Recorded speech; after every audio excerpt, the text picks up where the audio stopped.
Hello dear, आपका स्वागत है इस वीडियो के अंदर। उम्मीद है कि पेन नोटबुक लेकर बिल्कुल फ्रेश होके अच्छे उसमें बैठे होंगे आप, अच्छे पोस्चर में, अच्छे जगह, अच्छे तरीके से सेट करके चीज़ों को। ठीक है। इन वीडियोस को ऐसे लेटे लेटे या इस तरीके से नहीं देखना, नहीं तो आपका टाइम भी लग जाएगा और ये प्रोडक्टिव नहीं होगी। बढ़िया तरीके से देखना। जब पढ़ाई करो तो अच्छे से पढ़ाई करनी है, जब एंटरटेनमेंट करो तो अच्छे से एंटरटेनमेंट करनी है। दोनों चीज़ें दिल खोल कर करनी है जब भी करनी। ठीक है। तो अभी ये कंसेप्ट लेक्चर 3 है रेशियो का। यहाँ पर हम जिस कंसेप्ट के ऊपर बेस्ड हम क्वेश्चंस करने वाले हैं वो है मर्जिंग रेशियोज। जब मैं आपको आगे क्वेश्चन करवाऊंगा तो आपको पता लग जाएगा इसका नाम क्यों है। ठीक है। मतलब ये मान लो ये रेशियो की जान है। एक हिसाब से रेशियो को अगर हम दूसरे टॉपिक्स के अंदर भी यूज़ कर रहे हैं तो ये सबसे ज़्यादा यूज़ होएगा। और ये मैं आपको पहले सिखा चुका हूँ, परसेंटेज के अंदर भी, प्रॉफिट एंड लॉस के अंदर भी, है इंटरेस्ट के अंदर भी मैं सिखा चुका हूँ।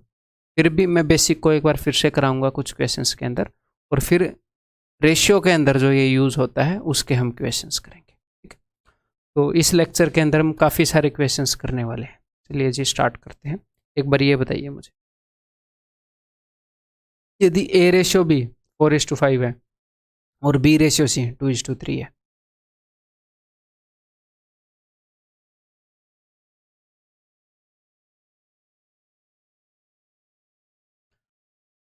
तो इसने हमसे पूछा A ratio B ratio C. तो देखो ये चीज़ मैं आपको पहले बता चुका हूँ ना कि यहाँ पर जो चीज़ है यहाँ पर भी वही चीज़ है। यहाँ पर इसकी वैल्यू 5 है और यहाँ पर इसकी वैल्यू 2 है, लेकिन दोनों जगह पर ये जो चीज़ है वो सेम ही चीज़ है, वो बी ही है, सेम वेरिएबल है। तो हम इन दोनों रेशियोज को मर्ज कर पाएंगे। कब मर्ज कर पाएंगे? अगर हम बी की वैल्यू सेम कर दें। और बी की वैल्यू को सेम करने का सिंपल सा तरीका है कि वहाँ पर 5 से मल्टीप्लाई कर दो इस रेशियो को। हम सेम नंबर से तो मल्टीप्लाई कर ही सकते हैं किसी भी रेशियो को, रेशियो तो बदलेगा नहीं उससे। और यहाँ पर मैं 2 से मल्टीप्लाई कर दूँ, उससे क्या होएगा? उससे यहाँ पर भी बी 10 बन जाएगा, 2 5 10। वहाँ पर भी 10 बन जाएगा, 5 दूनी 10। यहाँ पर भी मैंने 5 और 2 को इकट्ठा कर दिया, यहाँ पर भी मैंने 5 और 2 को इकट्ठा कर दिया बी की जगह पर। तो यहाँ पर ए की वैल्यू आ जाएगी 2 चौके 8 और बी की वैल्यू आ जाएगी 2 5 10। यहाँ पर बी की वैल्यू आ जाएगी 5 दूनी 10 और सी की वैल्यू आ जाएगी 5 3 15। तो होएगा क्या? दोनों जगह पर बी की वैल्यू जो है वो सेम हो गई। अब मैं तीनों रेशियोज को इकट्ठा लिख सकता हूँ। अब मैं इन वैल्यूज को यूज कर सकता हूं तीनों रेशियोज को इकट्ठा लिखने में। ठीक है जी, 8 10 और 15। तो ये इसका बेसिक है जो हम पहले भी कर चुके हैं प्रॉफिट एंड लॉस में, परसेंटेज में पहले भी हम इस चीज़ को यूज़ कर चुके हैं। क्यों हम ऐसा कर रहे हैं ये मैंने आपको भी बता दिया। बिकॉज ये सेम वेरिएबल है तो दोनों जगह अगर हम इसकी वैल्यू सेम कर देंगे तो फिर आप इनको ऐसे लिख सकते हो। अगर आपसे कोई A:C का रेशियो भी पूछे तो भी आप बता पाओगे यहीं से कि अच्छा 8 और 15 है, क्योंकि हमें पता लग गया अगर A 8 है तो B 10 है और B 10 है तो C 15 है। अब मैं इनको कैसे भी यूज़ करूँ? ठीक है। अब मैं इनको यूज़ कर सकता हूँ आपस में, बिकॉज जो कंडीशन थी वो मैंने सेटिस्फाई कर दी। B को दोनों जगह सेम मैंने रखना चाहिए था, वो मैंने रख दिया। ठीक है। ऐसे ही हम कितने ही रेशियोज़ को मर्ज कर सकते हैं। तो इन रेशियोज़ को मर्ज करने के कई तरह के आपको ऐसे डायमंड का स्ट्रक्चर वो सारी चीज़ें भी मिल जाएगी, लेकिन उनको यूज़ नहीं करना है, वो दिमाग में नहीं रहेंगे। एग्ज़ाम में जाकर आप यही करोगे, तो क्यों ना इसी की हम तेज़ प्रैक्टिस करें। ठीक है। तो देखो जैसे मैंने यहाँ पर ABCD लिखना है, तो ABC तो मैं यहीं से देख देख के ही लिख सकता हूँ।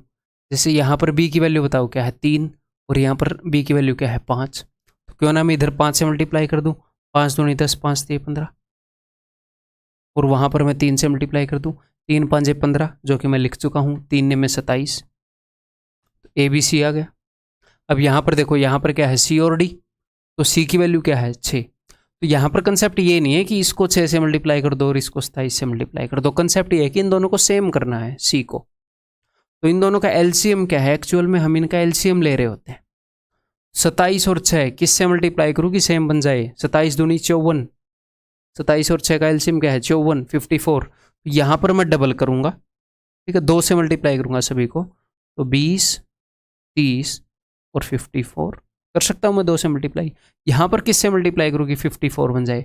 9 से। 9 6 54 जो कि मैं लिख चुका हूँ, 9 7 63 अभी लिख देते हैं। तो ये डी की वैल्यू आ गई सी। तो आप सिर्फ कितने स्टेप लिखोगे? आप एक स्टेप लिखोगे जिसमें आप दो रेशियोज को मर्ज कर चुके होगे, और आप सिर्फ ये दो लाइनें लिखोगे एग्जाम के अंदर और आपका उत्तर आ जाएगा। ABCD भी लिखने की जरूरत है नहीं। क्लियर? ये बेसिक कंसेप्ट है अपना। 20, 30, 54, 63, 33 ऑप्शन सी। और ऑफ कोर्स ये वाला मेथड तो आप फॉलो कर ही सकते हो ना, कि आप ऑप्शंस के अंदर आप ऐसे देख लो कि भैया A और B है वो हमेशा 2:3 रेशियो में रहेंगे, तो यहाँ पर तो 2:3 रेशियो में नहीं है, काट दो। यहाँ पर 2:3 रेशियो में नहीं है, काट दो। ये काम तो आप कर ही सकते हो हमेशा। ठीक है, मान लो B और C को आपने चेक करना है, 5:9 के रेशियो में रहने चाहिए। यहाँ पर 5:9 के रेशियो में नहीं है तो काट दो। तो 3 ऑप्शन एलिमिनेट हो गए, तो सिर्फ एक ऑप्शन बच गया C। तो ऑफ कोर्स ये तो हम कर ही सकते हैं। अगर डायरेक्टली ऐसा क्वेश्चन आएगा तो हम ऑप्शंस को एलिमिनेट भी कर देंगे, लेकिन जब ये क्वेश्चन के अंदर ये चीज़ यूज़ होगी तो हमें ये बेसिक अंडरस्टैंडिंग होनी चाहिए। ठीक है, इसी के अंदर आपको एक्सपर्ट बनाऊंगा इस वीडियो के अंदर। ये बताओ जी। तो A/B इसको सॉल्व करके लिख लेते हैं एक बार। 3, 3, 9 क्रॉस मल्टीप्लाई हम कर सकते हैं। 3 उधर ऊपर जाएगा, 3 एकम 3, यहाँ पर तो एक ही बचा है, 1 दूनी 2, तो 2:3 हो जाएगा। ठीक है, B/C 7 दूनी 14, 2 इधर ऊपर जाएगा, 4:5। ठीक है, C/D तो यहाँ पर इसने लिखा है D/C और मुझे चाहिए C/D, तो इसको उल्टा करके लिखेंगे पहले तो। 5 दूनी 10, 2 उधर जाएगा, 7:6 है, मैं लिख रहा हूँ 6:7। समझ में आ गई बात?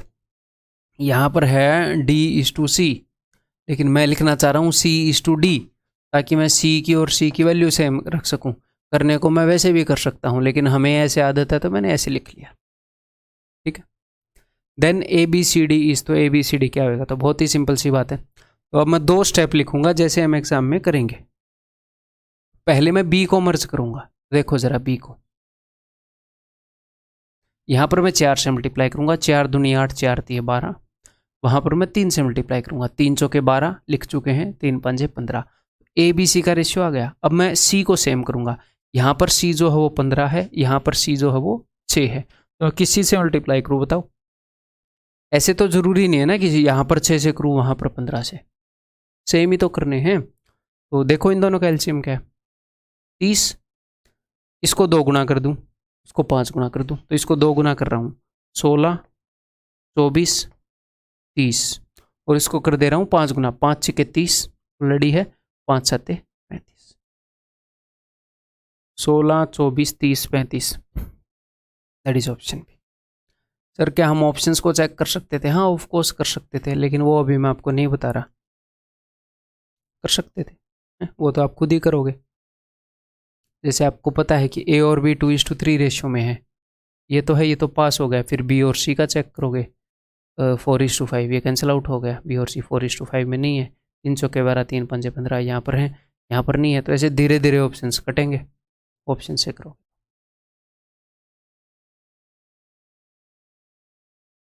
ये बताओ।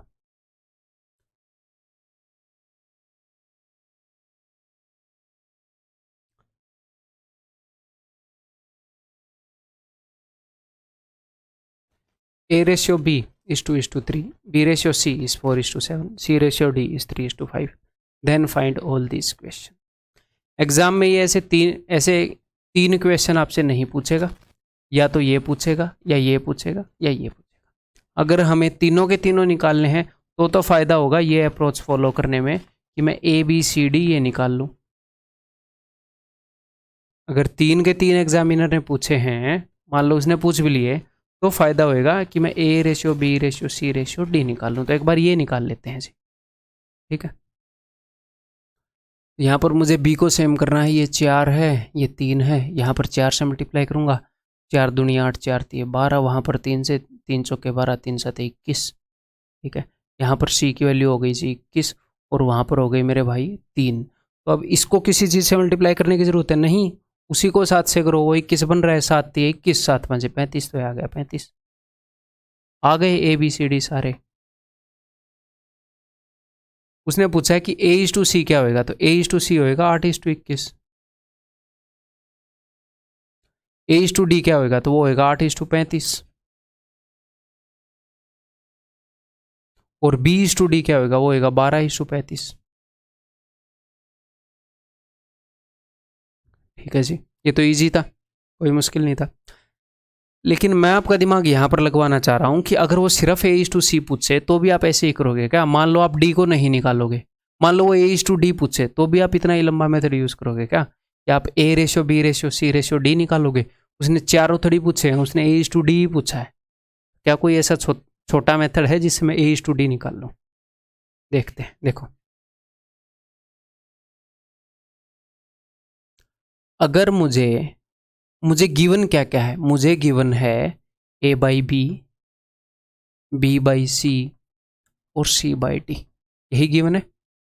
A/B, B/C, C/D। ओके जी। और मुझे निकालना है जी A/C। यहाँ पर मैं चारों लिख लेता हूँ, A, B, C, D, यानी कि मुझे A का और C का रेशियो निकालना है।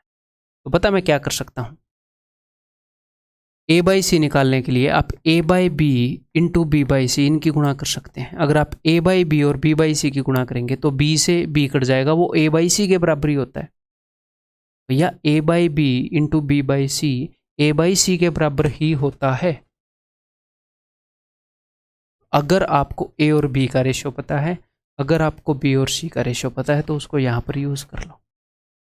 A/B तो हमें पता है 2/3, B/C पता है क्या जी? हाँ जी 4/7, 8/21। बताओ जल्दी आया कि नहीं आया? 8/21। नेक्स्ट उसने पूछा कि भैया A/D, A/D अगर आपको निकालना है तो सिंपल सी बात है, देखो A/C निकालना था, A से लेकर C तक चले गए, A/B इंटू B/C। अब A और D का रेशियो निकालना है तो क्या करोगे, A/B into B/C into C/D।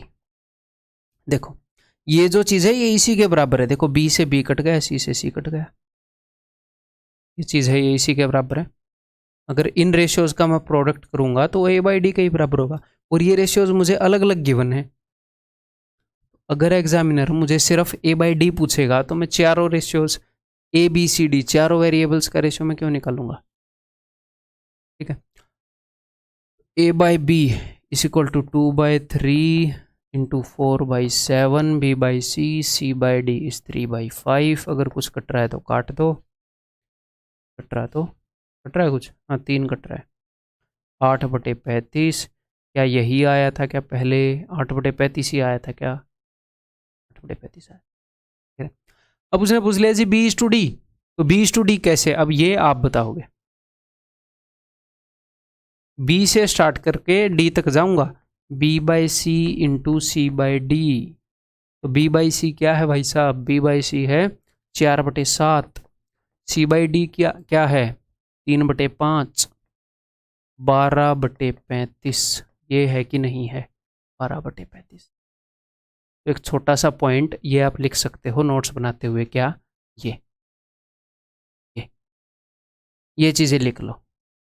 ये इनको रटना नहीं है, मैंने आपको कंसेप्ट बता दिया। तो इस फॉर्म में लिखोगे तो आप याद करने में हेल्प रहेगी कि ऐसे ऐसे होता है। अगर वो आपसे सिर्फ A/D पूछे तो हम सिर्फ ये करेंगे, ये सारे रेशियोज को मल्टीप्लाई कर देंगे, अपने आप आंसर आ जाए। क्लियर है?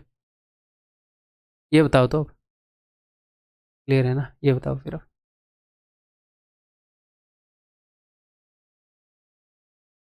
तो उसने हमसे पूछा है भाई A/F। तो अगर मुझे A/F बताना है तो बहुत ही सिंपल है, A से लेकर F तक जाना है, A/B into B/C into C/D into E/F इसी के बराबर हो। मतलब सारे रेशियोज को गुणा करना है बस। 1/2, 3/2,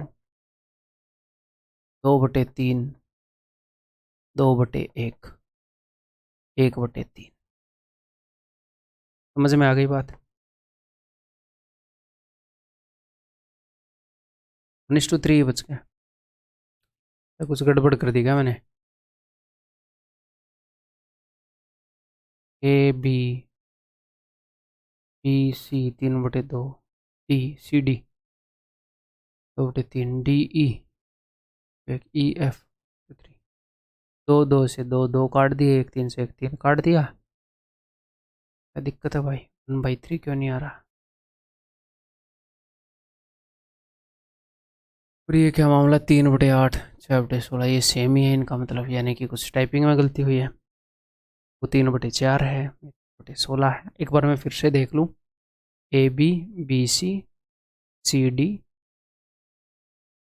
डी ई, ई एफ, 1/2, 3/2, 2/3, 2/1, 1/3, बिल्कुल ठीक किया। तो यहाँ पर 1/3 हम आंसर कर सकते हैं, कहीं पर भी कर देंगे। अब क्या ही है, ये सेम आ रहा है तो यहाँ पर कर देंगे 1/3। ठीक है, कंसेप्ट समझ गए ना, मेन चीज़ है कंसेप्ट। ऑप्शन गलत है तो क्या हुआ?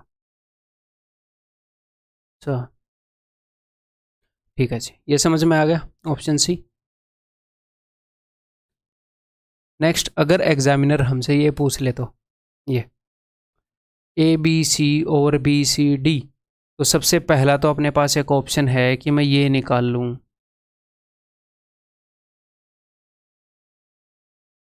इन सभी का रेशियो निकाल लूँ और यहाँ पर जो वैल्यूज आएंगी वो यहाँ पर मैं यूज़ कर लूँ। अदरवाइज इसको आप ऐसे देख सकते हो, A B C upon B C D को A by B into B by C into C by D, just मैंने तोड़ लिया, जैसे A by B into B by C into C by D.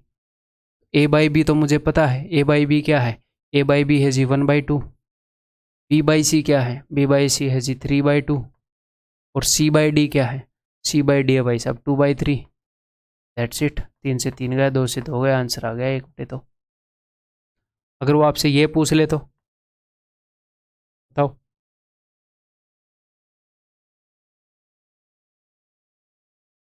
इसको आप कैसे भी तोड़ लो, कई बच्चों को लगता है कि ए के नीचे सी है तो ऐसे ही तोड़ना है, A by C into B by D.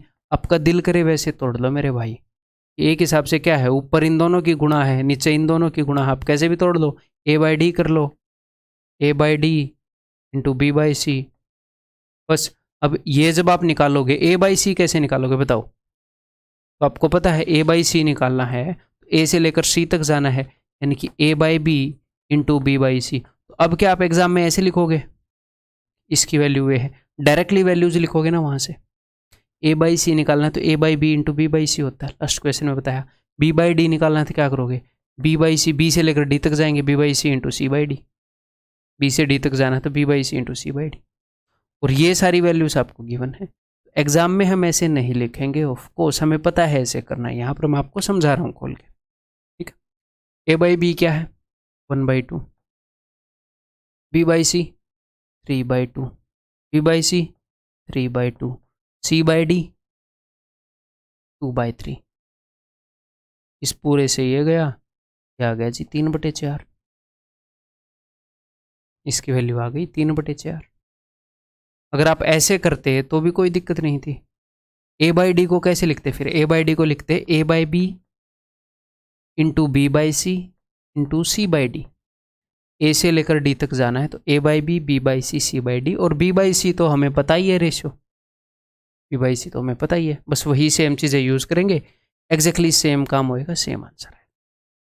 समझ में आ गई बात, क्लियर है? ये बता दो फिर अब, क्लियर है तो।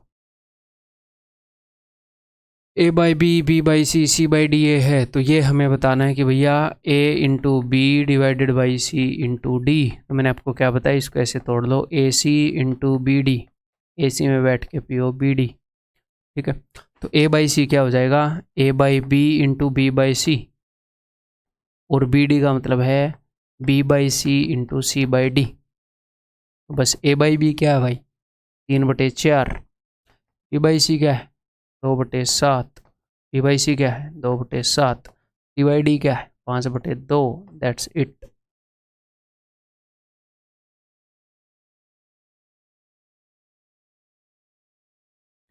15/98।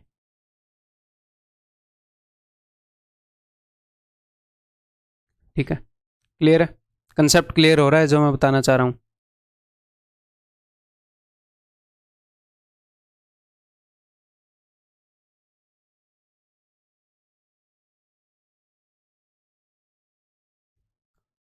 इसको मैं कैसे बता सकता हूँ, जैसे कैसे भी बता लो, C/D मुझे पता है, B/E नहीं पता है, कैसे ही बता लो यार, कैसे भी इसको तोड़ लो। A/D, इसको मैंने तोड़ लिया कि मैं A/D बताऊँगा, गुणा में मैं B/E बताऊँगा, गुणा में मैं C/F बताऊँगा।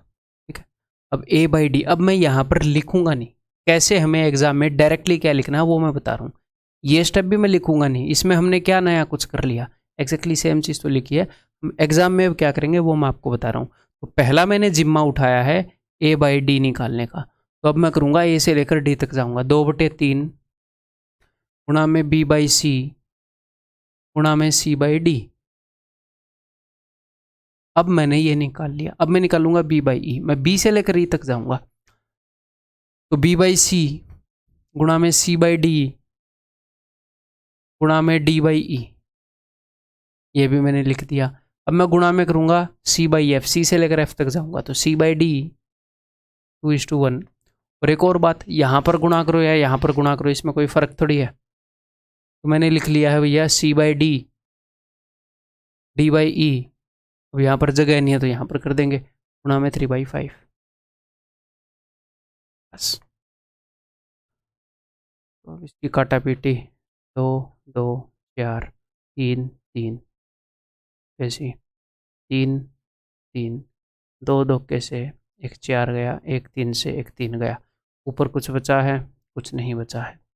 नीचे क्या बचा है, बचा है 1/5, आंसर इस ऑप्शन है।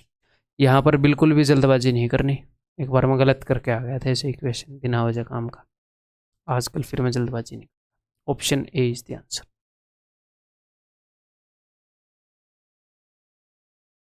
ये बताओ CDS का क्वेश्चन है, देखते हैं बता पाओगे कि नहीं, इजीली बता पाओगे कि नहीं, अदरवाइज तो बता ही पाओगे। The ratios of A to B is X:8, ratio of B to C is 12:Z, the ratio of A to C, तो उसने A to C का रेशियो बता दिया, तो A to C का रेशियो तो हमें निकालना आता है बहुत ही आसान तरीके से।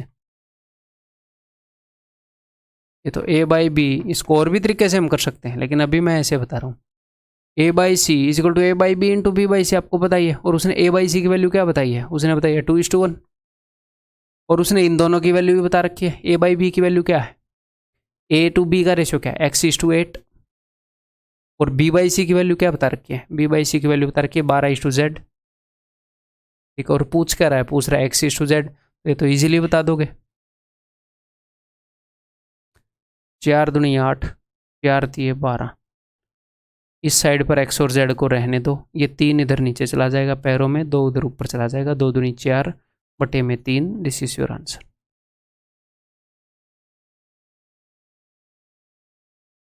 ठीक है, ये बता दो फिर, ठीक है। तो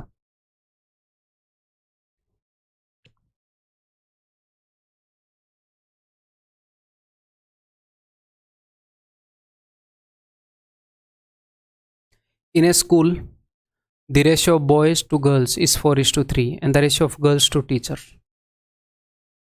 8:1। तो boys to girls का रेशियो है 4:3 और गर्ल्स इज टू टीचर्स का रेशियो है 8:1। तो बिल्कुल आसान क्वेश्चंस के साथ हम अभी रेशियो की मर्जिंग जो है उस चीज़ को स्टेटमेंट वाले क्वेश्चन में यूज़ कर रहे हैं। धीरे धीरे इनका लेवल मैं बढ़ा दूंगा, इतना लेवल बढ़ा दूंगा कि आपका अच्छा खासा जोर लगेगा, और जो एग्ज़ाम में आते हैं जो रिलेवेंट है, लेकिन बेस्ट मेथड से करेंगे, fastest method available on earth. ठीक है, मार्क्स की गारंटी नहीं दे सकता मैं, सॉरी। तो यहाँ पर भी गर्ल है, यहाँ पर भी गर्ल है, ठीक है, यहाँ पर 3 है, यहाँ पर 8 है, तो सेम कर लेते हैं। इस वाले रेशियो को 8 से गुना, 8 चौके 32, 8 3 24, इस वाले रेशियो को 3 से गुना, 3 8 24, 3 एकम 3। तो अगर इतने बॉयज़ हैं तो इतनी गर्ल्स हैं, तो इतने टीचर्स हैं इस स्कूल के अंदर। ठीक है, the ratio of students to teachers, तो स्टूडेंट्स का क्या मतलब है, बॉयज़ एंड गर्ल्स इकट्ठे, ये स्टूडेंट्स ही है ना, तो 56:3 ऑप्शन से। ठीक है,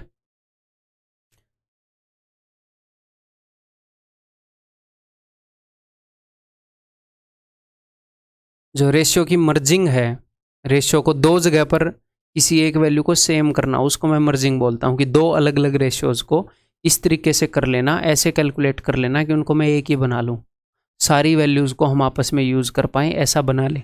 जैसे इस क्वेश्चन में क्या हुआ, दो अलग अलग रेशियोज़ थे, यहाँ से हमने एक रेशियो निकाला, दो रेशियो को मर्ज करके एक ही रेशियो हो गया। अब उसको हम आपस में यूज़ कर सकते हैं, जोड़ सकते हैं, घटा सकते हैं, ठीक है। उसी को मैं रेशियो की मर्जिंग बोल रहा हूँ। इसके ऊपर बेस्ड जितने भी तरह के क्वेश्चन होते हैं वो एक एक टाइप हम करेंगे। स्टार्टिंग में भले ही आसान हो, आसान करेंगे, धीरे धीरे अंडरस्टैंडिंग बनेगी तो फिर बढ़िया वाले भी करेंगे इसी video.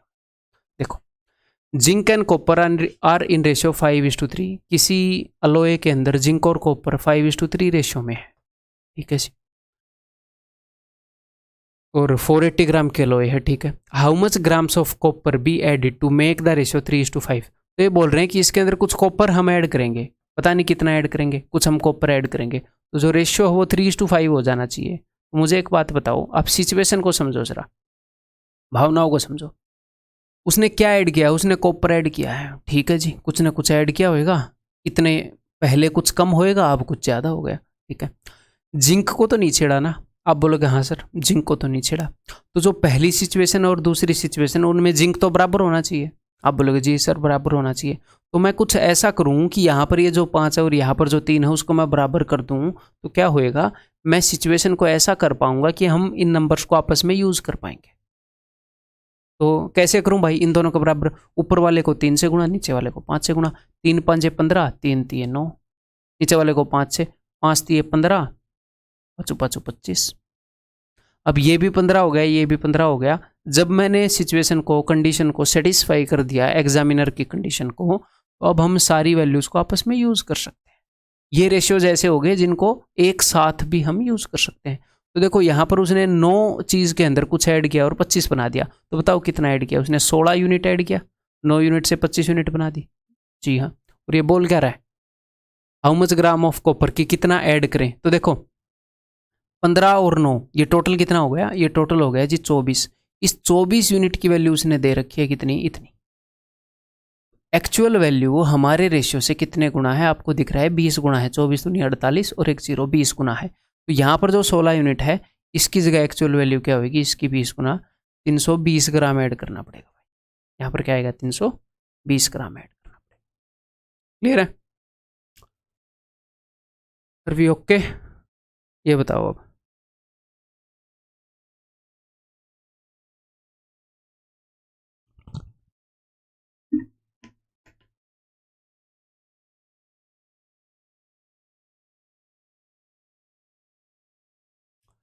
In a mixture of 120 litres the ratio of milk is to water. ये मिल्क है, ये वाटर है, 2:1 रेशियो है, okay. The amount of water required to be added, इसके अंदर कुछ पानी ऐड करें तो रेशियो जो है वो 1:2 हो जाना चाहिए। तो भाई साहब मैंने पानी ऐड किया, मैंने दूध की क्वांटिटी को चेंज नहीं किया, तो दूध सेम रहना चाहिए। यहाँ पर दूध 2 यूनिट है, यहाँ पर 1 यूनिट है, तो ऐसा क्या करूँ कि दोनों जगह सेम हो जाए, तो आप बोलोगे सर इसको डबल कर दो, सिंपल सी बात है, 2 1 कम 2, 2 दूनी 4, तो दूध सेम हो गया, जी हाँ। कंडीशन सेटिस्फाई होगी, जी हाँ। अब यहाँ पर देखो पानी 1 यूनिट था, अब 4 यूनिट है, तो कितना ऐड हुआ, 3 यूनिट ऐड हुआ। 3 यूनिट की वैल्यू बतानी है हमने, और अब वो क्या करेगा, वो किसी न किसी चीज़ की वैल्यू बताएगा, पहले दूध कितना था, पानी कितना था, टोटल कितना था, जो भी, वो उसकी सिरदर्दी है।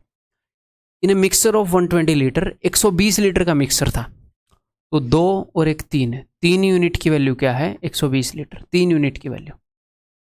और ये कितने यूनिट की पूछ रहे हैं, ये बोल रहे हैं कि कितना पानी ऐड करूँ, पानी कितना ऐड किया है, 3 यूनिट, तो 3 यूनिट की वैल्यू 120, तो 3 यूनिट की value 120, option D.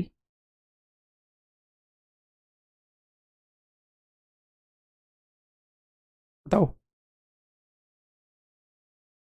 Rizwan has a box in which, मैं एक बार एक चीज़ देख लूँ, अगर मैं इस पर क्लिक करके ऐसे कर दूँ तो अगला आ जाएगा, ऐसे पिछला ना, मैं ऐसे क्लिक, ये बढ़िया है। Rizwan has a box in which he kept red and blue marbles, red marbles and blue marbles were in ratio this, तो ये रेड मार्बल है, ये ब्लू मार्बल है, इनका रेशियो है 5:4। After he lost 5 red marbles, अब उसके 5 रेड मार्बल गुम हो गए यहाँ पर, ठीक है। तो अब रेशियो क्या हो गया, 10:9।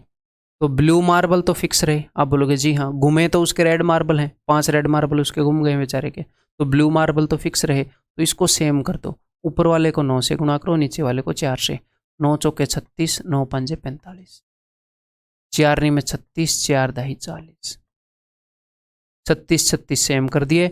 अब रेशियो के अंदर देखो कितने गुम हुए, रेशियो के अंदर 45 से 40 हो गए, रेशियो के अंदर भी 5 गुम हुए, एक्चुअल में 5 गुम हुए, यानी कि जो वैल्यूज रेशियो के अंदर हैं वो एक्चुअल वैल्यूज के बराबर हैं। पहले उसके पास इतने रेड इतने ब्लू थे, अब इतने रेड इतने ब्लू हैं। वो पूछ क्या रहा है, how many marbles does he have now, अब कितने हैं, तो अब तो उसके गुम चुके हैं भाई साहब के, अब इतने और इतने हैं ना, आफ्टर ही लॉस्ट गुम गए 76।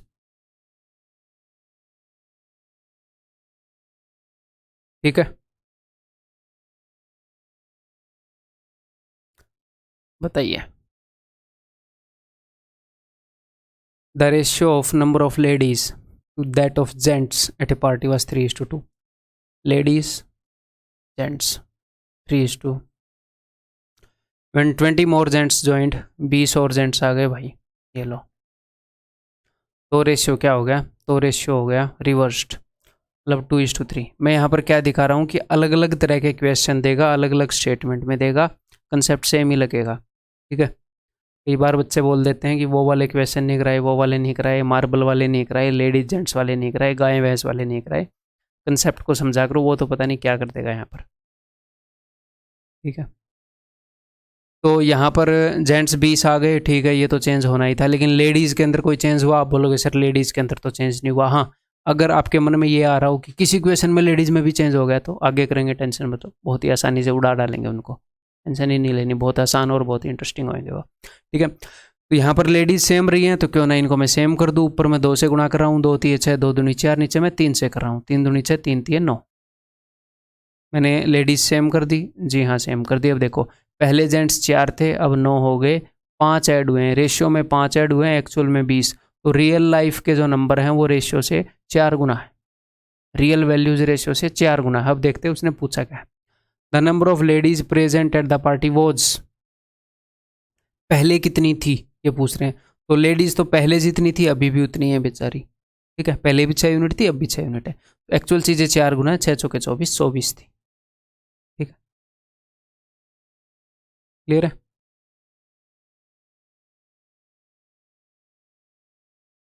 ये बताओ, अब धीरे धीरे क्वेश्चन स्टार्ट होंगे, देखता हूं आप कितने करोगे।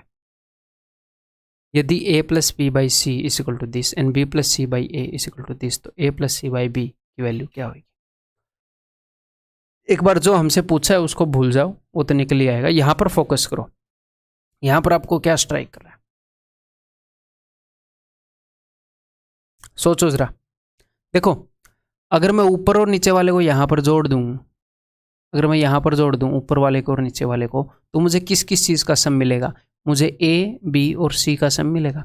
अगर मैं यहां पर ऊपर और नीचे वाले को जोड़ दूं तो मुझे किस किस चीज़ का सम मिलेगा? तो मुझे ए बी और सी का सम मिलेगा, है ना, है ना। तो कितना है जी इन दोनों का सम? तो यहाँ पर इन दोनों का सम है जी 35। यहाँ पर ए बी और सी तीनों के सम की वैल्यू 35 है, और यहाँ पर ए बी और सी तीनों के सम की वैल्यू है 25 है। यहाँ पर रेशियो लिया गया है, यहाँ पर रेशियो लिया गया है, इसलिए सेम वैल्यू नहीं आ रही। ऊपर ए प्लस बी है, नीचे सी है, तो कुछ ना कुछ कट गया होगा, यहाँ पर भी कुछ ना कुछ कट गया होगा। तो अगर मैं इन दोनों वैल्यूज़ को साथ साथ यूज़ करना चाह रहा हूँ तो मुझे एक काम करना पड़ेगा। क्या करना पड़ेगा? यहाँ पर तीनों का सम 35 है, यहाँ पर तीनों का सम 25 है, इसको सेम करना पड़ेगा। तो ये 35 क्या है? 7 इंटू 5। ये क्या है? 5 इंटू 5। ये 7 इंटू 5 है, इसको एक और 5 दे दो, 7 इंटू 5 इंटू 5। ये 5 इंटू 5 है, इसको एक 7 दे दो, ये 7 इंटू 5 इंटू 5 हो जाए। कुछ समझे कि नहीं समझे? ये 35 है, तो 35 का मतलब क्या है? 7 इंटू 5। ये 25 है, इसका मतलब क्या है? 5 इंटू 5। तो मैं क्या करूँ, अगर मैं इसको एक 5 दे दूँ तो 2 5 और एक 7 हो जाएंगे, और इसको एक 7 दे दूँ तो 2 5 और एक 7 हो जाएंगे, तो टोटल सम तो सेम हो गया। आप बोलोगे जी हाँ सेम हो गया। अब आप यूज़ कर सकते हो इन दोनों वैल्यूज़ को आपस में। अगर इस सिचुएशन को मैं पूरी को 5 गुना कर दूँ, इसको 7 गुना कर दूँ, तो आपस में यूज़ कर सकता हूँ। ये एक अलग रेशियो था, ये एक अलग रेशियो था। यहाँ पर जो टोटल का सम था और यहाँ पर जो टोटल का सम था वो मैंने इक्वेट कर दिया, अब आपस में यूज़ कर पाएंगे। तो कर दो 5 गुना, 5 से इसको करोगे तो 115, 5 से इसको करोगे तो 12 पंजे 60, यानी कि सी की रियल वैल्यू 60 है। यहाँ पर 7 गुना कर रहा हूँ, 17 7 119, 7 8 56, यानी कि ए की वैल्यू 56 है यहाँ पर। अब भाई साहब सी की वैल्यू आपको मिल गई कितनी, 60, तो आपको बी की भी मिल जाएगी, बिकॉज इन दोनों का सम 119 है। तो इसकी वैल्यू कितनी हो जाएगी, 11 में 6 गए 5, 59। या तो यहाँ से निकाल लेते, या फिर आपको ए की मिल गई, हमें निकालने किसके, बी की, तो यहाँ से बी की मिल जाएगी। ए की वैल्यू को घटाओगे 115 से, तो बी की वैल्यू हमें मिल गई है भाई साहब 59।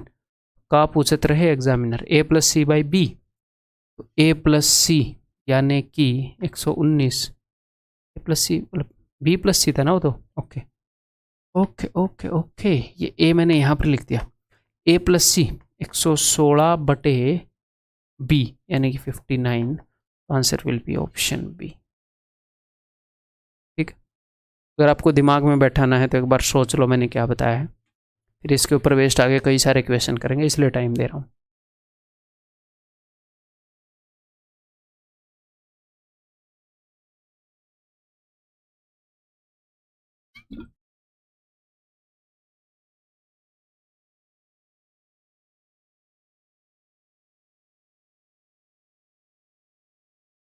₹11,250 are divided among A, B and C so that A may receive 1/2 as much as B and C together। इतने रुपए को A, B, C में इस तरीके से बांट दिया कि A में receive 1/2 as much as B and C together, कि B और C को जितने मिले उससे आधे मिले A को, यानी कि इनको अगर 2 यूनिट रुपए मिले, अगर इनको 2 रुपए मिले तो इसको 1 रुपया मिला। और क्या बताया, and B receives 1/4 of what A and C together receive, या फिर A and C receives together। B को 1/4 मिले हैं किससे, जितने A और C को दोनों को मिलाकर मिले। A और C को दोनों को अगर 4 मिले तो B को 1 रुपया मिला है। ठीक, क्लियर। तो मुझे एक बात बताओ, 2 + 1 3, यहां पर इस सिचुएशन के अंदर तीनों को कितने रुपए मिले, 3, और इस सिचुएशन के अंदर तीनों को कितने रुपए, 4 और 1 5, तो तीनों को जो रुपए मिले वो तो एटलीस्ट सेम होने चाहिए ना दोनों सिचुएशन में। अगर आपने वो दोनों सिचुएशन में सेम कर दिए तो आप इन वैल्यूज़ को आपस में यूज़ कर पाओगे मेरे भाई, तो कर देंगे सेम, क्या ही दिक्कत है। यहाँ पर मैं 5 से मल्टीप्लाई कर रहा हूँ, यहाँ पर मैं 3 से मल्टीप्लाई कर रहा हूँ, ताकि यहाँ पर भी 15, यहाँ पर भी 15, तो इन वैल्यूज़ को 5 से मल्टीप्लाई कर दो, 5 से कम 5, 5 दूनी 10, तो आपको ए की वैल्यू ऑलरेडी मिल गई। यहाँ पर 3 से मल्टीप्लाई कर दो, 3 एकम 3, 3 चौके 12, तो आपको बी की वैल्यू भी ऑलरेडी मिल गई। अब ए और बी की वैल्यू मिल गई, यहाँ से भी सी की निकाल सकते हो, यहाँ से भी सी की निकाल सकते हो। बी की वैल्यू 3 है तो 10 में से 3 गई, बी की वैल्यू क्या है 3, तो सी की वैल्यू क्या हो जाएगी 7। ए बी सी तीनों अपने पास है। The share of A is more than that of B by, तो ए का शेयर बी के शेयर से कितना ज़्यादा है, तो देखो तीनों को मिलाकर कितने मिले, तीनों को मिलाकर 15 मिले, यहाँ पर भी तीनों के 15 किए, यहाँ पर भी 15 किए, तो दोबारा से जोड़ने की जरूरत नहीं, यही 15 ही होंगे, 7 और 3 10 और 5 15, तो 15 यूनिट की वैल्यू है ये। एक यूनिट की वैल्यू क्या होगी सर, 1 यूनिट की वैल्यू हो जाएगी जी। ये कितने यूनिट की वैल्यू पूछ रहा है सर, ये पूछ रहा है कि ए का शेयर बी से कितना ज़्यादा है, तो ए को मिले 5 यूनिट, बी को मिले 3 यूनिट, 2 यूनिट ज़्यादा है, 2 यूनिट की वैल्यू पूछ रहा है, ये आंसर है। ठीक, ये भी उड़ाई देते हैं। 15 7 105, 15 5 75, 0 1500, 1500 is the answer, option B. ठीक है, क्लियर है। ये बताओ, ₹70,200 is divided among A, B and C in such a way that A receives 4/5 of the sum of B plus C। A को B plus C के सम के 4/5 मिलते हैं, यानी कि इनको अगर 5 मिलते हैं तो इस भाई साहब को 4 ही मिलते हैं, इनके सम का 4/5 हो गया ना। ठीक है, B को 2/11 मिलते हैं, 2/11 of the sum of A plus C, तो बी को मिलते हैं ए प्लस सी के सम के 2/11, यानी कि इनको अगर 11 मिलते हैं तो इसको मिलते हैं 2। तो यहाँ पर टोटल कितना है, यहाँ पर 5 और 4 9, यहाँ पर टोटल कितना है 13, तो क्यों ना इनको सेम कर दिया जाए। तो यहाँ पर मल्टीप्लाई करूँगा जी 13 से, और यहाँ पर मल्टीप्लाई करूँगा 9 से, 13 चौके 52, एग्जैक्टली सेम क्वेश्चन, अलग अलग सिचुएशन में अलग अलग तरीके से मैंने बताया सेम चीज़ आपको। 13 5 65, तो क्या हमारे पास ए की वैल्यू आ गई है? जी हाँ सर। यहाँ पर 9 से गुणा, 9 दूनी 18, बी की वैल्यू आ गई है? जी हाँ। 9 × 11 99। ठीक है, अब कहीं से भी निकाल लो यार। अगर बी की वैल्यू 18 है तो 65 में से 18 घटा दो, यहाँ पर इसकी वैल्यू आ जाएगी। 65 में से 15 घटा दो तो 50, 3 और घटा दो तो 47। ये आ गई सी की value. Find the amount received by C. तो तीनों को टोटल कितना मिला है? तीनों को टोटल मिला है 117। यहाँ से देख लो, यहाँ से देख लो, या इनको ऐड करके देख लो। जब दोनों का सेम ही कर दिया तो उतना ही होएगा ना टोटल। 117 यूनिट की वो वैल्यू है,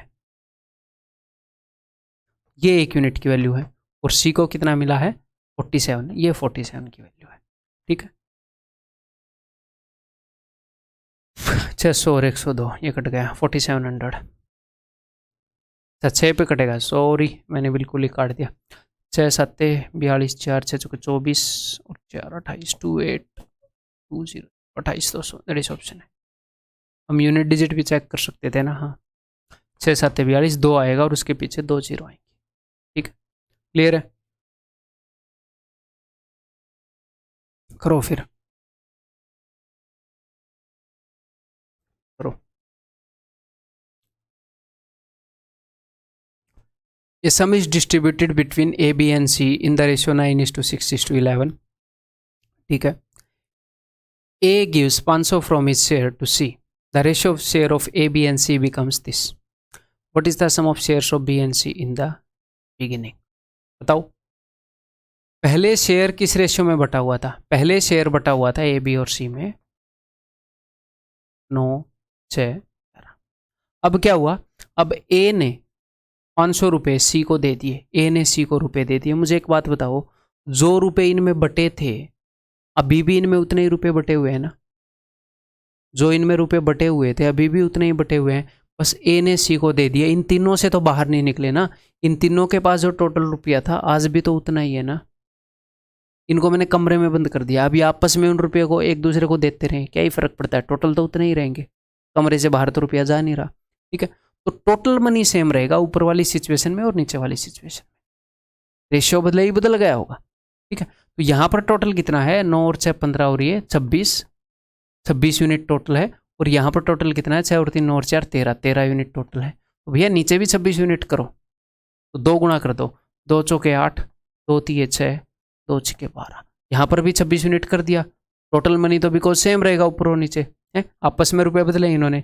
तो अब सिचुएशन आ गई जिनको आप आपस में डील कर पाओगे, आप समझ भी पाओगे। ए के पास पहले 9 रुपए थे, आज 8 रुपए हो गए, यानी कि ए के पास 1 यूनिट कम हो गया जो कि 500 रुपए के बराबर है, क्योंकि उसने 500 रुपए सी को दिए। उसके पास रुपए कम क्यों हुए? उसने सी को दिए। उसने सी को कितने रुपए दिए? 500। तो जितने भी यूनिट कम हुए हैं वो 500 रुपए के बराबर है। यहाँ पर आप देख भी पाओगे कि सी को भी 1 यूनिट रुपया मिला है, 11 से 12 हो गया, और बी का उतना ही रहता है क्योंकि बी ने किसी के साथ कोई लेन देन किया नहीं है। ठीक है, यानी कि 1 यूनिट की वैल्यू 500 रुपए है। What is the sum of shares of B and C in the beginning? B और सी के शेयर का सम। तो बी और सी के पास बिगिनिंग में कितने यूनिट थे जी? 17 यूनिट थे। 1 यूनिट की वैल्यू 500 है, तो 17 यूनिट की वैल्यू 17 पंजे 85, 8500। That is option D. ठीक है, क्लियर है?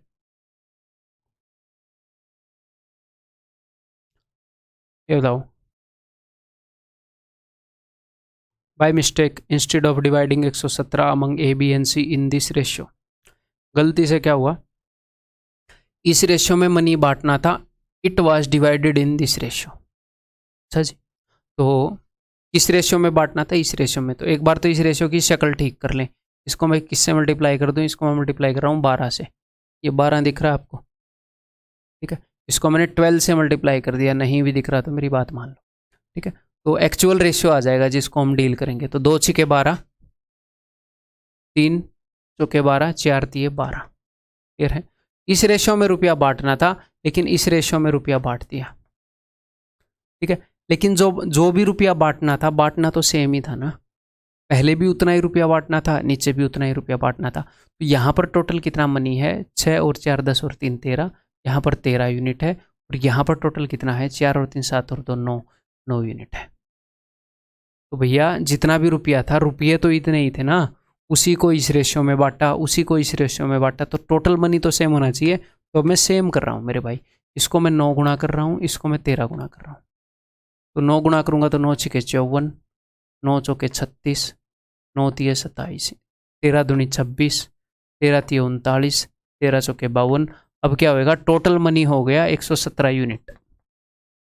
और टोटल मनी था कितना, था 117 रुपये। इसका मतलब 1 यूनिट 1 रुपये के बराबर हो गया।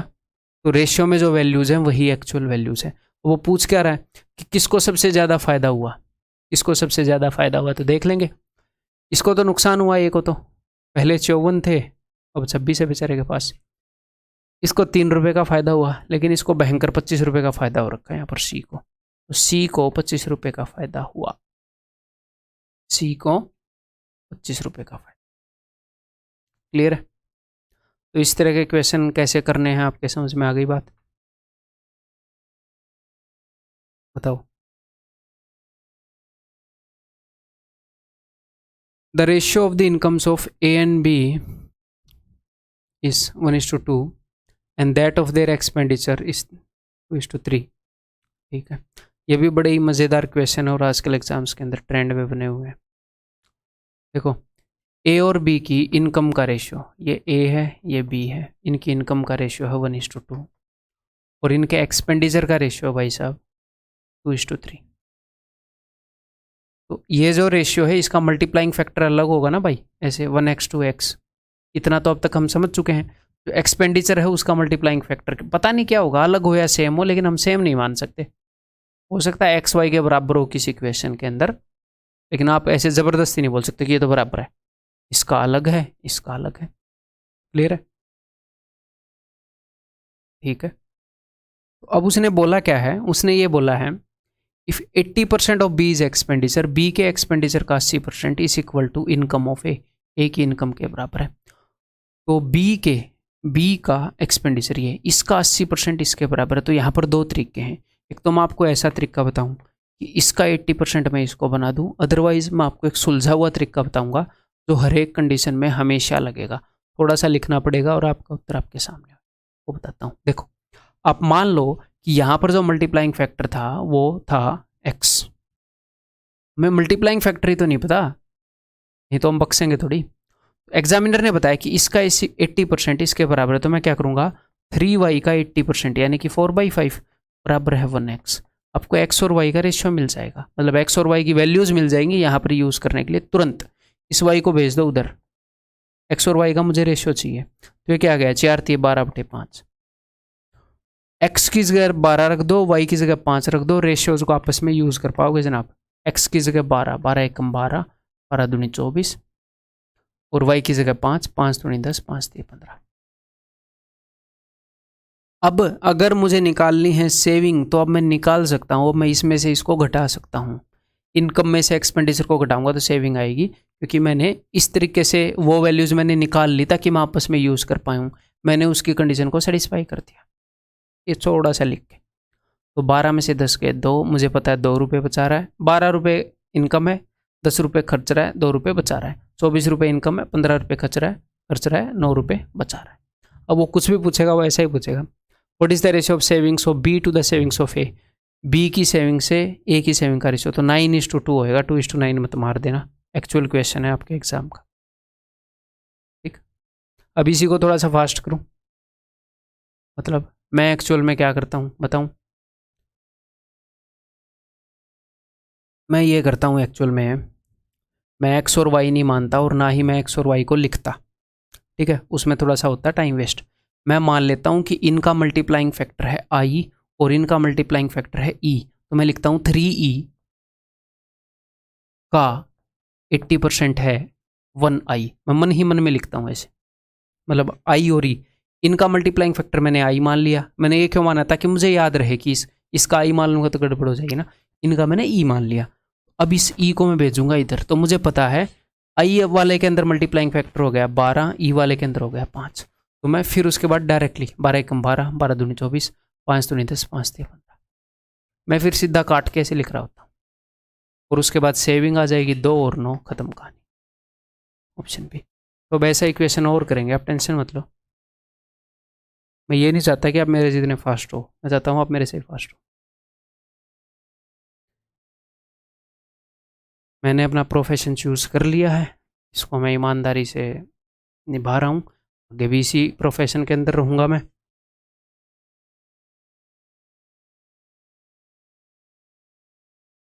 मेहनत करते रहेंगे, बस ये है कि आप अपना प्रोफेशन चूज़ करो, उसमें मदद कर रहा हूँ।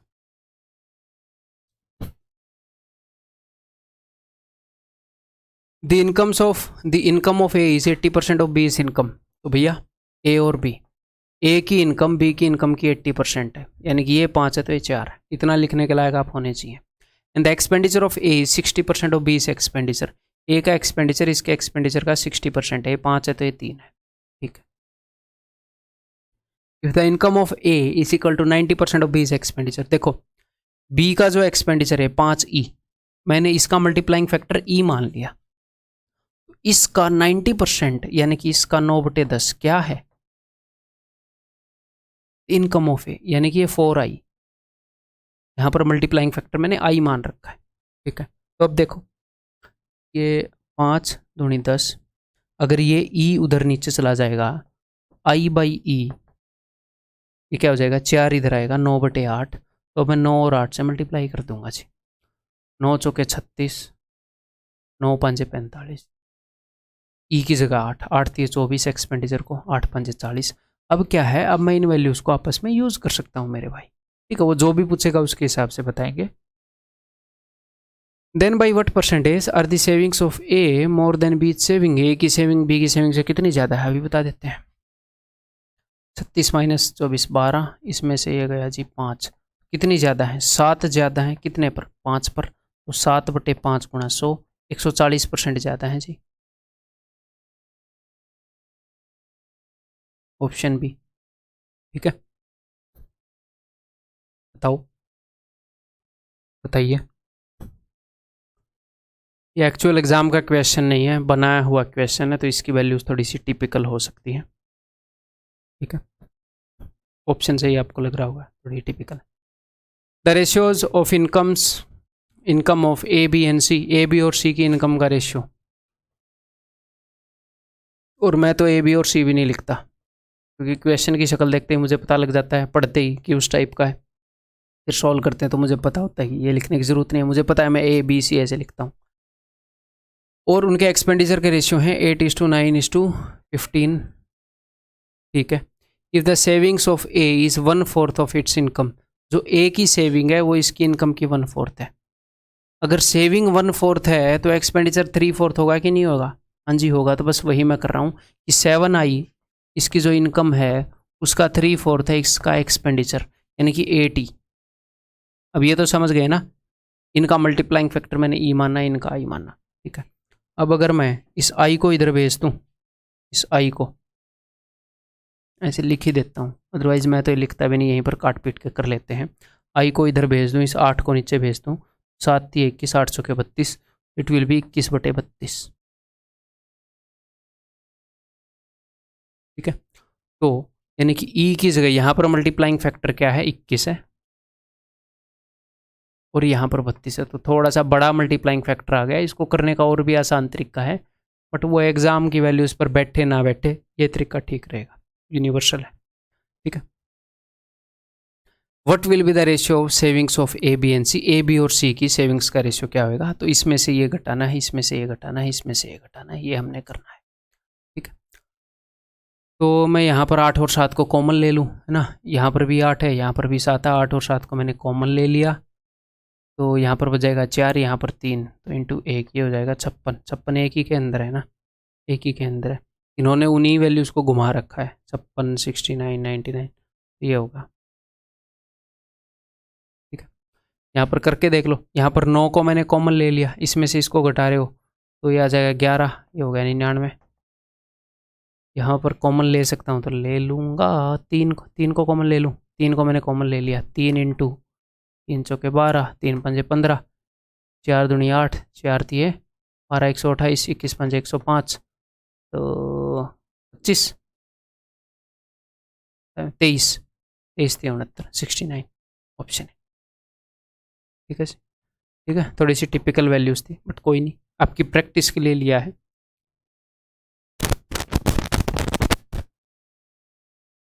ये बताओ,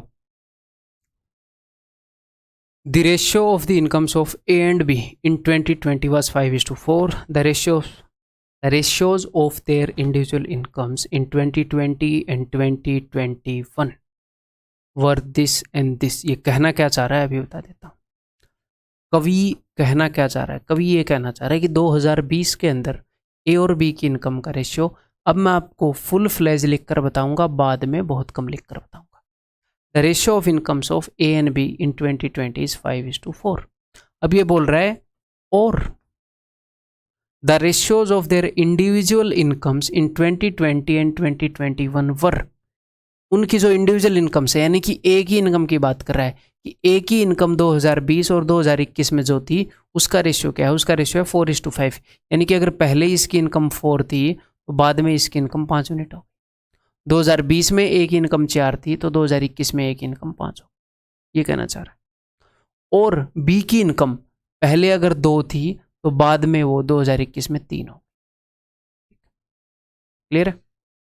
और अब इसने कुछ आगे बताया है, तो इस सिचुएशन को सर हम कैसे क्रिएट करें, हम कैसे 4 वैल्यूज रखे हैं जो इस सारी सिचुएशन को फॉलो कर रही हो। तो अब मेरी बात को सुनो ध्यान से। 2 यूनिट की वैल्यू 4 है तो 3 यूनिट की वैल्यू क्या है, हमने ये निकालना है। तो देखो ये वाली वैल्यू जो है वो 2 से डिविजिबल होनी चाहिए, तो फ्रैक्शन में वैल्यू नहीं आएंगी कि 2 यूनिट की वैल्यू, तो 2 से तो ये ऑलरेडी डिविजिबल है। ये वाली वैल्यू 4 से डिविजिबल होनी चाहिए, तो इसका मतलब ऊपर वाले रेशियो को 4 से गुणा करना है भाई साहब। 4 5 20 और 4 चौके 16, ठीक है, ताकि फ्रैक्शन में चीजें ना आए। अब आप ये देखो कि 4 का कितने गुना है, ये आप बोलोगे जी 4 का 5 गुना, तो 5 का 5 गुना 25, तभी तो 4:5 रेशियो में होगा। 4 का 5 गुना, 5 का 5 गुना, 2 का 8 गुना, 3 का 8 गुना 24। अब ये जो वैल्यूज आई है ना, ये सारी कंडीशन को सेटिस्फाई कर रही है, इनको हम आपस में यूज कर सकते हैं। अब इसने क्या बताया है, if the total income of A and B in 2021, 2021 में ए और बी की टोटल इनकम तो कितनी है 49, उसकी वैल्यू इसने ये बता दी। ठीक है जी, 49 यूनिट की ये वैल्यू है, 1 यूनिट की वैल्यू हो जाएगी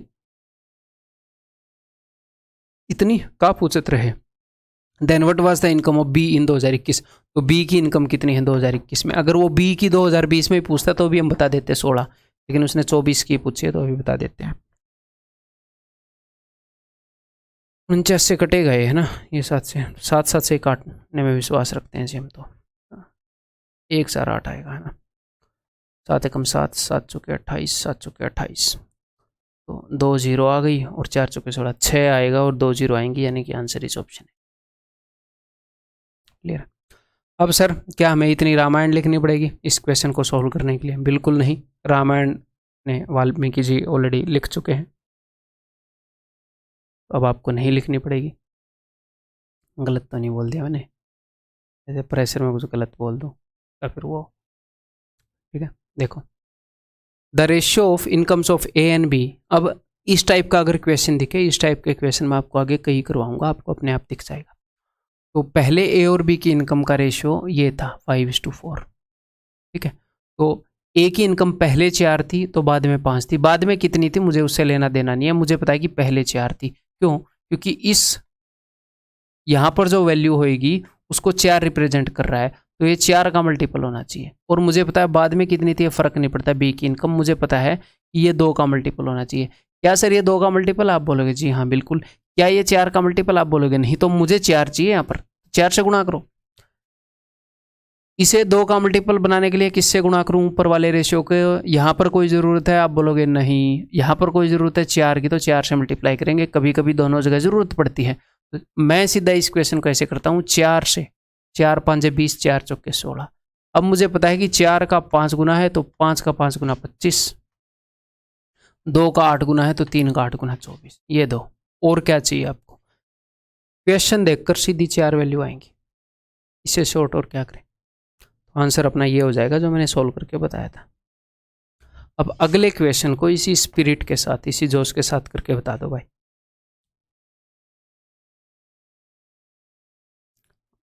मैंने डेवलपर को बोल रखा है कि ऐसा थप्पड़ बना कि मैं यहाँ से मारूं और ऑनलाइन जाकर लगे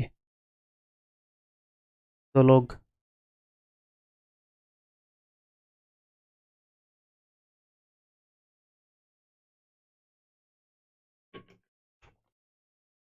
इतनी बेसिक बातों को नहीं समझ पाते, उनका दिमाग खुले।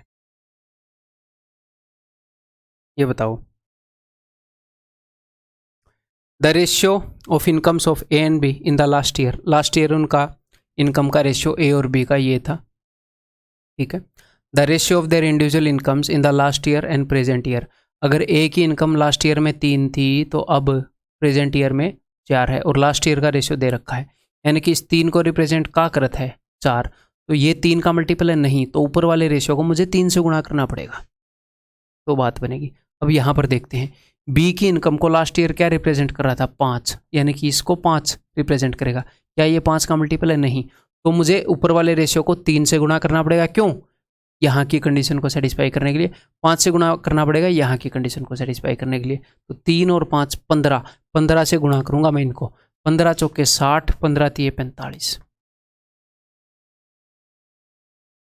3 का 20 गुना है पिछले साल में, तो इस साल में 4 का 20 गुना 80, 5 का 9 गुना है, तो 6 का 9 गुना 54, ये 4 वैल्यू सिर्फ लिखो एग्जाम के अंदर।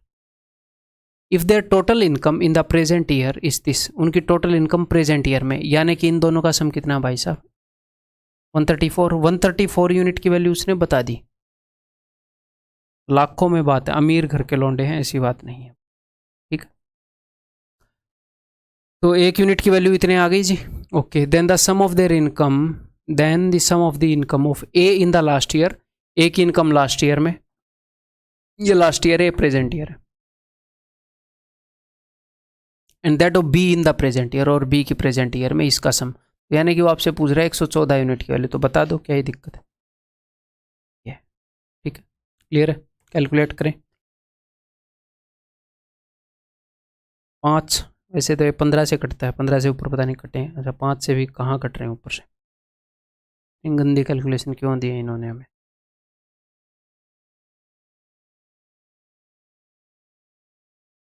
चलो अब क्या ही कर सकते हैं, तो अब मैं इसको 9 से काटूंगा, 4 4 8 9 से कट रहा है, तो 15 नहीं में होता है ना, तो 9 दूनी 18, 6 9 7 की जगह 9 छिक्के और 9 8, ठीक है। अब मैं इसको काट दूँ जी 3 से भी पक्का कट रहा होगा, 8 और 2 10, थोड़ा वो कट रहा होगा, फिर 3 5 15, इतना तो एग्जामिनर के नफ्स को मैं जानता हूँ, 3 3 9 3 8 24, तो होएगा क्या, अब मैं ऊपर नीचे करूँगा 2 से मल्टीप्लाई, इसी फिराक में मैं घूम रहा था, क्योंकि यहाँ पर तो 2 जीरो है ही, यहाँ पर भी मैंने 1 जीरो बना दी, तो ऊपर जो भी आंसर आएगा उसमें 3 के बाद मैं पॉइंट लगाऊंगा, तो 2 8 16, 6 यूनिट डिजिट और 6 8 48, 8 यूनिट डिजिट आएगा एक तो, लेकिन यहाँ पर 2 पॉइंट तक है ना, गंदा काम किया है यार इसने, क्या कर सकते हैं, अब करते हैं कैलकुलेट। इसको मैं तोड़ रहा हूँ 19 और 2 38 को, ठीक है। पहले तो 19 से गुणा करूँगा इसकी, 19 8 152, 15 19 छिक्के 114 और 15 129, 12 19 दूनी 38 और 12 50, अब मैं मल्टीप्लाई करूँगा जी 4 से, ठीक है। 4 दूनी 8, 4 नहीं में 36, 4 5 20, अब मैं 3 के बाद पॉइंट लगा दूंगा, 20.3 से 8, और ये उत्तर तो मैच नहीं हो रहा, हमने कुछ गड़बड़ की है, 24.12,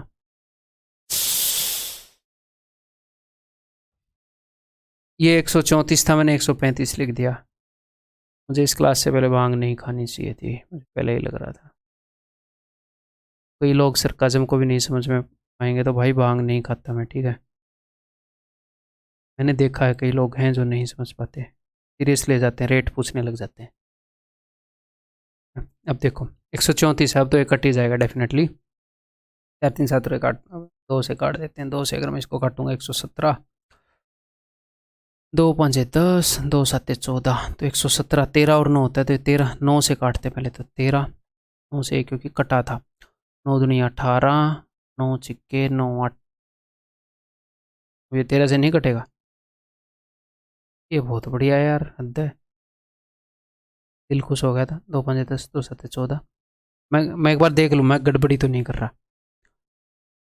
24 12, मैं चाहता नहीं कि इतनी गंदी कैलकुलेशन मैं करूँ, 6 और 5 11 114 हो गया, ठीक है, ये 8 और 5 13 134 था ये, ठीक है, फिर मैंने काट दिया 2 से, तो ओहो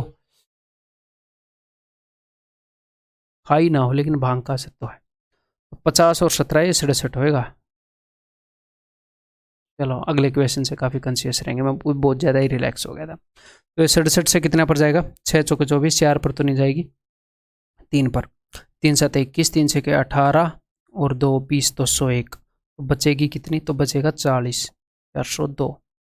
6 पर जाता होगा, 6 7 42, हाँ जी 6 पर जाएगा 36। ओके, अब इनको मल्टीप्लाई करते हैं। इनको कैसे मल्टीप्लाई करेंगे, मैं मल्टीप्लाई करूँगा 19 और 3 करके, या फिर 9 और 4, बहुत ही अच्छा ऑप्शन है ना, 19 का बाड़ा हम क्यों खाएंगे।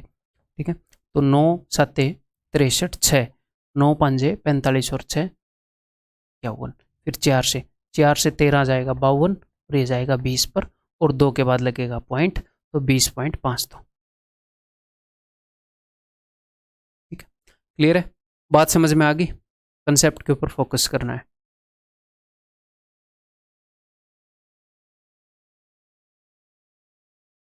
Last year the ratio of the incomes of A and B was 4:3. Last year जो रेशियो था 4:3 था। The ratio of their individual incomes from last year to present year, last year to present year ये ratios हैं। तो अब आपको पता चल गया ये 3 का मल्टीपल होना चाहिए, तो मुझे तो रेशियो को 3 से गुणा करना पड़ेगा, और 5 का मल्टीपल ये होना चाहिए, तो यही 5 का मल्टीपल नहीं है तो 5 से मल्टीप्लाई करना पड़ेगा। तो 3 और 5 15 से मल्टीप्लाई, सेम क्वेश्चन तो नहीं है। 15 चौके 60, 15 तिये 45। अब 3 का 20वां मल्टीपल, 4 का 20वां मल्टीपल 80, 5 का 9वां, 6 का 9वां 54। ये तो डिट्टो पिछले वाली आ गई। हाँ, ये टीयर 2 का क्वेश्चन है 2020 का सीजीएल का, ये आईसीएआर का क्वेश्चन है। देख लो अब आप करतूत एग्जामिनर की। इफ देट, और ये कई बार करता है, ये नहीं है कि मैं पहली बार देख रहा हूँ, कई बार करता है। मैं कोशिश करता हूँ मैं अलग वैल्यूज का क्वेश्चन लाऊं, ये गलती से सेम खा गया। If their total income for the present year के लिए इनकी टोटल इनकम यहाँ पर कितनी है 134, तो 134 यूनिट की वैल्यू इसने दे रखी है। ठीक है जी, then the income of A for the present year, तो ए की इनकम प्रेजेंट ईयर में कितनी होगी 80, तो 80 यूनिट की वैल्यू हमने बतानी। ठीक है जी, अभी बता देंगे। ये 1 0 से 1 के बाद पॉइंट कट गया, नीचे सिर्फ एक 10 बचेगा, 10 को मैं बचा के रखूंगा। ठीक है, तो अगर मैं इसको 2 से काट दूँ, इसको 134 से काटूंगा तो 13, 2 से ही काट लेते हैं यार, 67, 2 चौके 67 से कटेगा कि नहीं, 67 दूनी 120 और 14 134, तो बचेगा 268। ये 134 का डबल है, तो इसका 4 गुना होगा, 24 चौके 96, तो 9.6 will be the answer, option A. ठीक है, क्लियर है, बताओ।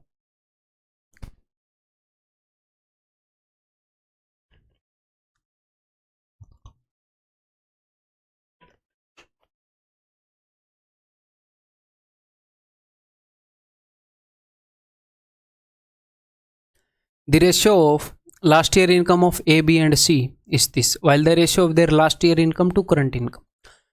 पिछले क्वेश्चन में 2 बंदे थे, इस क्वेश्चन में 3 बंदे हैं, कुछ भी फर्क नहीं है, इसीलिए हम कर लेंगे। तो अब देखो हम ये देखेंगे कि भैया 4 का मल्टीपल होना चाहिए, ये है नहीं ना 4 का मल्टीपल, तो ऊपर वाले रेशियो को 4 से गुणा करना पड़ेगा, दिमाग में रख लो बस। 2 का मल्टीपल होना चाहिए, ये तो 2 का मल्टीपल है, यहाँ पर कोई रिक्वायरमेंट नहीं है। 3 का मल्टीपल होना चाहिए ये, तो ये तो 3 का मल्टीपल नहीं है, तो एक 3 से ही मल्टीप्लाई करना पड़ेगा ऊपर वाले रेशियो को, 4 से और 3 से, 12 से गुणा करके लिखूंगा मैं इनको, 12 तिये 36, 12 चौके 48, 12 पंजे 60। लास्ट ईयर 4 थी, इस साल 5 हो गई। 4 का कितने गुना है 9 गुना, तो 5 का 9 गुना 45। 2 का कितने गुना है 24 गुना, तो 3 का 24 गुना 72। 3 का 20 गुना है, तो 4 का 20 गुना 80। ये है जी मामला। If their total current year income, current year की इनकम, इन सबको जोड़ दो एक बार, 8 और 7 15 और 4 19, 190, 7 197 यूनिट की वैल्यू बता रहा है। तो 1 यूनिट की वैल्यू क्या होगी, ये वैसे दिख तो गया है, 5 गुना है ना, 5 गुना है। Then find the present income of B plus C, तो बी प्लस सी की प्रेजेंट इनकम यानी कि 152। ठीक है जी, 152 यूनिट की बता देंगे, 750 760 76,000 हो जाएगी, दैट विल बी ऑप्शन सी।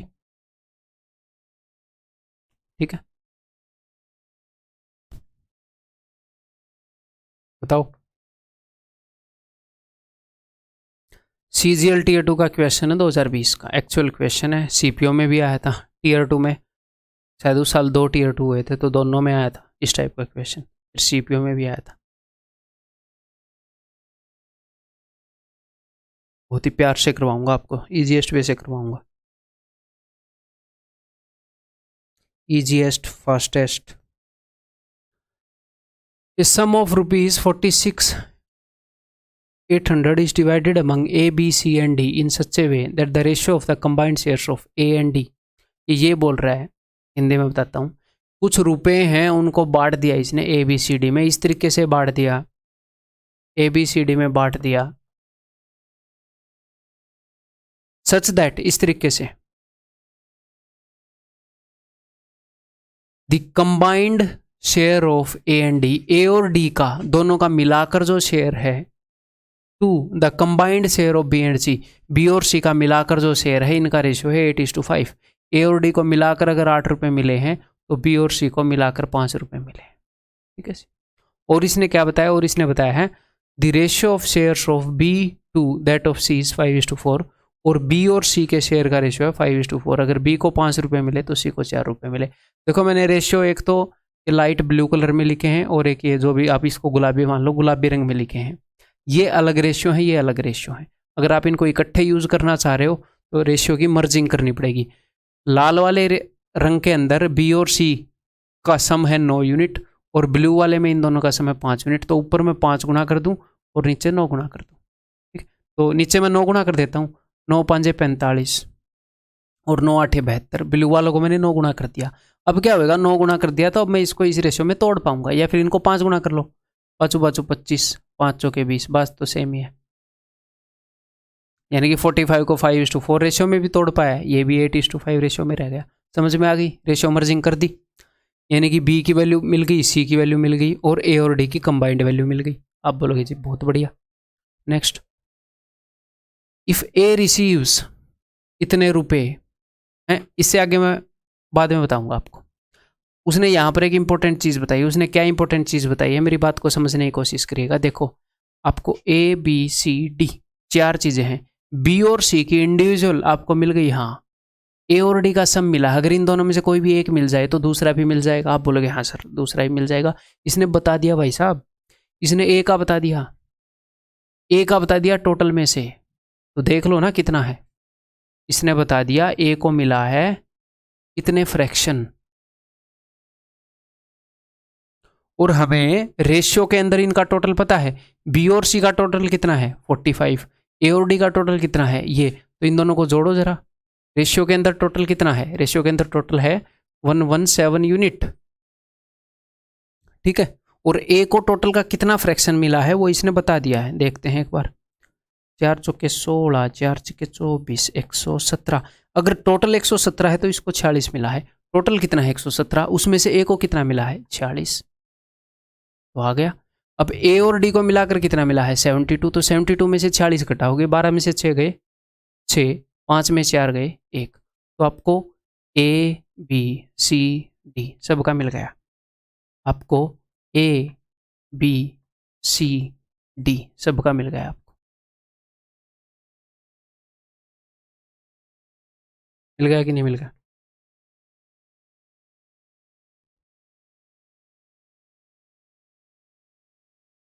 मेरी वेट कर रहे हो क्या, अब खुद करो एक बार, पहले खुद ट्राई करो।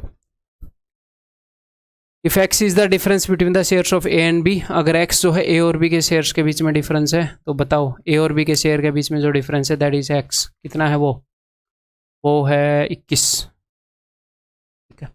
And why is the difference between shares of C and D, C और डी के शेयर के बीच में जो डिफरेंस है वो वाई है, यानी कि वाई की वैल्यू है जी 4।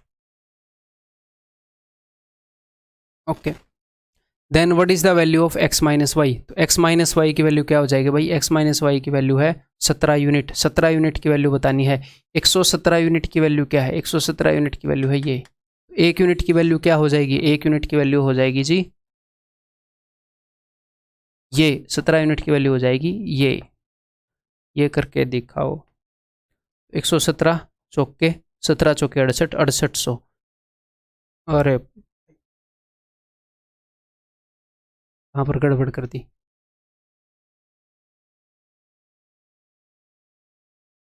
सुबह से मैं काफ़ी ज़्यादा वीडियो बना चुका हूँ, मतलब असर हो चुका है। चलो ठीक है, देखते हैं, गलती पकड़ते हैं भाई। ठीक है, देखते हैं।